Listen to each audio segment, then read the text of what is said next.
Has anyone heard about the cave allegory?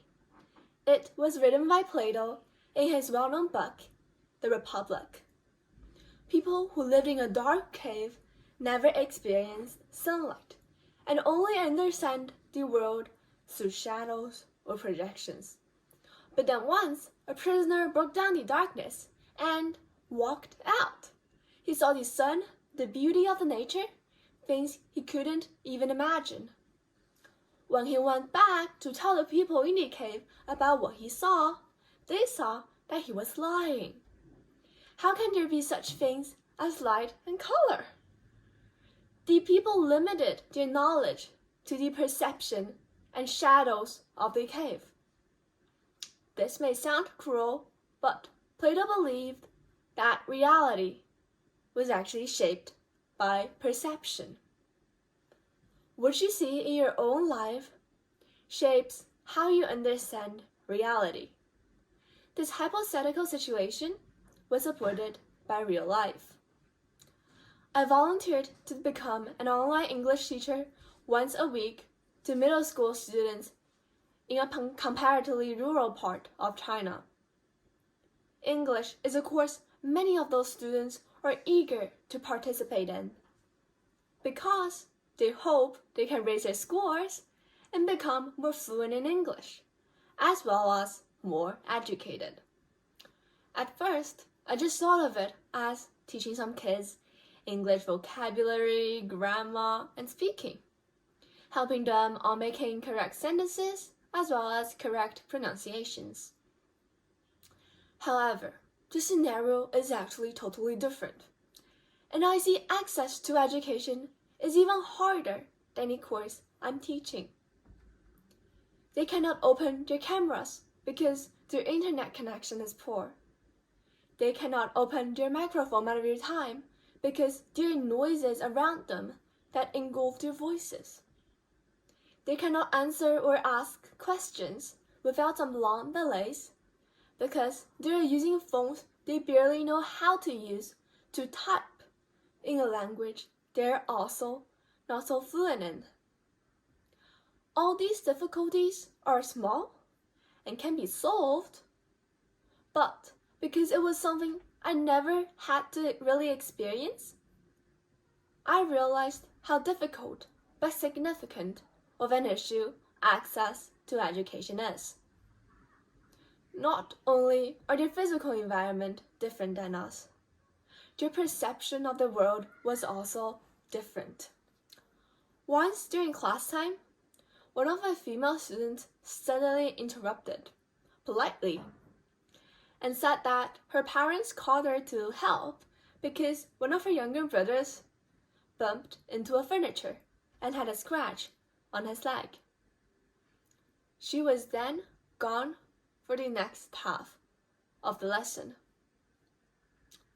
I first praised the girl's care for her siblings, then and came to realize the possibilities that her family actually favored the males.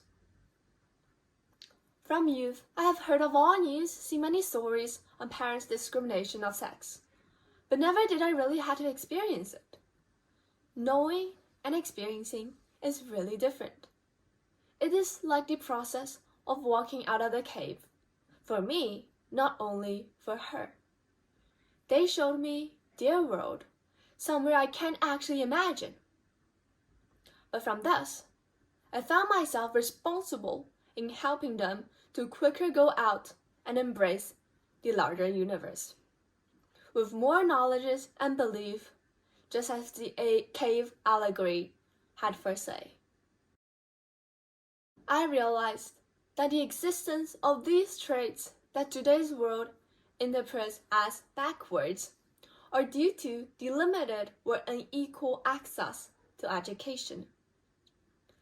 Education is the enlightenment of humanity to let us discover more and understand more. Saying it this way may be too broad. Most of us currently interpret education as a method for us to be able to get into some top universities. Hopefully Ivy League in the States or 985 211 in China. And through these top universities, hopefully, we can be admitted into some promising jobs that are stable and give us a fortune we can live upon. These are the most basic and superficial goal many people can have. However, through this journey to make it successful is how large our scope is. Education and experience broadens our scope and allows us to achieve more.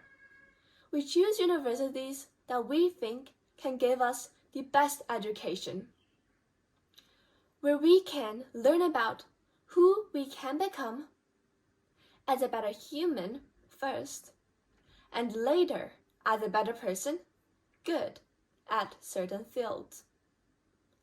Speaking about universities and higher education, Tara Westover, in her best-selling memoir, Educated, described a similar scenario.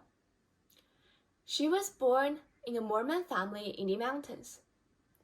Westover had grown up believing the world as what her parents constructed. It is until education that she began to realize the outside world is not that evil. No one is trying to capture her or do anything negative to her, nor her family in the outside world. Curiosity to learn more empowers her, and she becomes interested in books and schooling. After months and years of hard work studying, she was able to actually be admitted into a college and ultimately worked herself into some of the top universities of the world. And she concluded, they were the choices of a changed person, a new self. You can call this selfhood many things. Transformation, metamorphosis, falsity, betrayal. I call it an education. The world is not weird and evil as she once thought, but is much larger than her small social group in her family.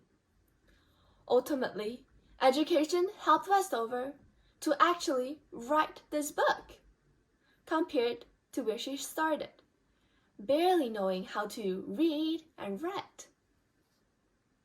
Education has the power to completely change lives.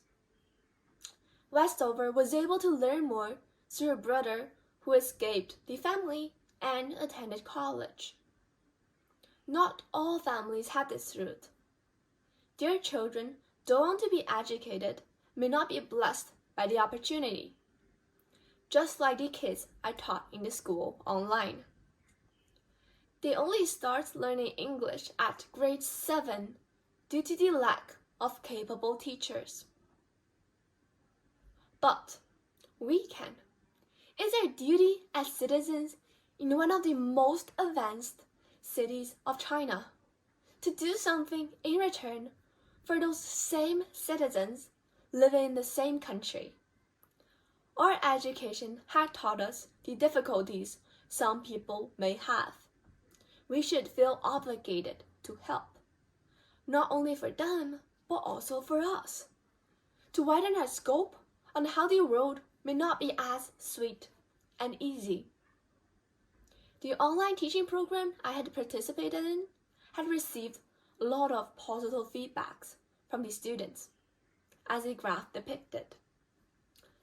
This shows that by just simply joining to volunteer teaching, dedicating less than 2 hours every week to make a friend, we are using our powers as youth to together make a difference.